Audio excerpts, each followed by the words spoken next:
First Nations TV supports working together towards closing the gap in health, education, economic development outcomes and opportunities for Aboriginal and Torres Strait Islander people.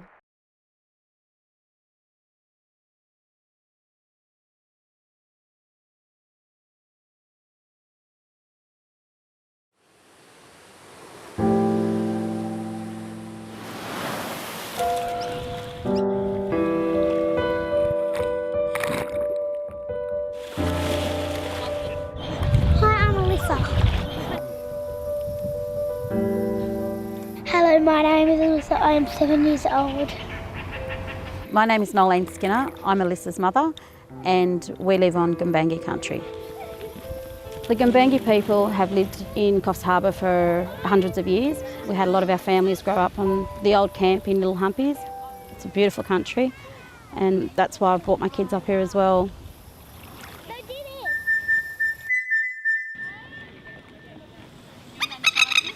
I think it's very important that all Aboriginal kids have support from their families, from their communities, but we need to be able to access services to ensure that our kids have the chance to be able to look after their health and make sure they're healthy and fit and always happy. You know, that's the bottom line, that for me, that kids have to be happy. I know with our mob, diabetes is a big issue. My sister just got diagnosed with it about 2 years ago and my father died of a heart attack at 52 and so did his brothers at young ages as well. I suppose if we just sort of knew things these days like we could have known 20 years ago, it could have been a different story, do you know what I mean? Or the services, the support that's out there now for Aboriginal health. That's why I need to get onto my kids' health and make sure that they're healthy, and I suppose I need to be a role model as well. That's why I'm trying to do the best I can with my health. You know, I don't want my kids losing me at 52.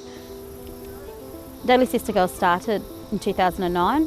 We're an Aboriginal women's group for women who worked or studied because we couldn't access services through the Aboriginal Medical Service through the day. So we do boot camp, we do circuit, we do running. At the start of the term we have health checks. The nurse comes from the Aboriginal Medical Service and that way we monitor ourselves as well. And we motivate each other, we encourage each other, and I think that's the thing that keeps us all going. We have just started a new program which involves our kids, and it's about our mothers or the aunties or the grandmothers educating our kids the importance of health and make sure we tap into other services around town. I think we've made a step forward and we're getting there, slowly but getting there. We're making a difference. We're all making a difference.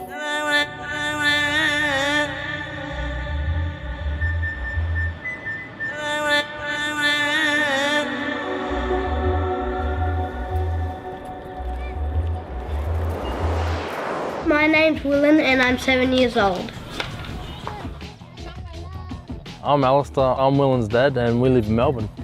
I'm a Gunai Yorta Yorta Gunditj Mara man and this is Wurundjeri land that we're on. For Willen, I just want him to grow up and be the best person he can be. So I want him to be a strong, healthy Aboriginal man with the same access to health, the same ability to be healthy, have opportunities in employment, opportunities to be educated without worrying about it or having stress about those everyday life things that maybe other people take for granted. But I just want him to be happy as long as he's happy, and for him to learn off his elders, off all his grandparents, and to get an understanding of who he is, who his people are. I think that's really important. I like spending time with my dad. Usually we play basketball and sometimes we just kick the footy. The work that Aboriginal people have done in health has been huge. Our people are hard workers in this area and I think there's a lot to learn there from our mob. The Aboriginal Health Service in Victoria was started in 1973. I think there was a need there for our community to actually provide that. If you go back to that time, we still had a divide with people. So there was a lot of discrimination. Aboriginal people were fearful of the history of this country, of what's happened. All that impacts down to the community. You're fearful of using services at times. We're still feeling that today. We've got to keep on building on repairing it and to be able to maintain our identity and who we are, because that's what makes you Aboriginal, is your culture and your family and our tradition our heritage.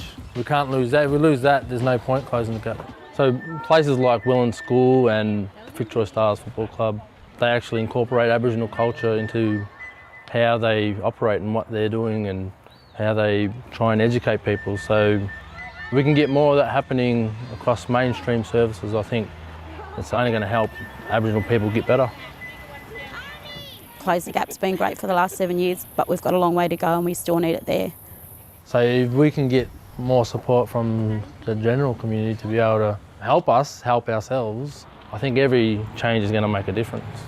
I think it's everybody's responsibility. You need to play a part in this. You need to help our mob and our people and support us and get behind us and make sure that these programs and this funding is available for our people, because we need it. If we're going to close the gap, we need everybody's support.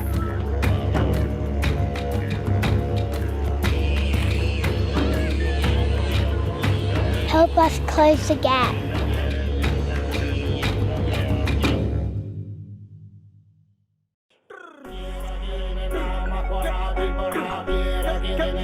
Walking to you in the job.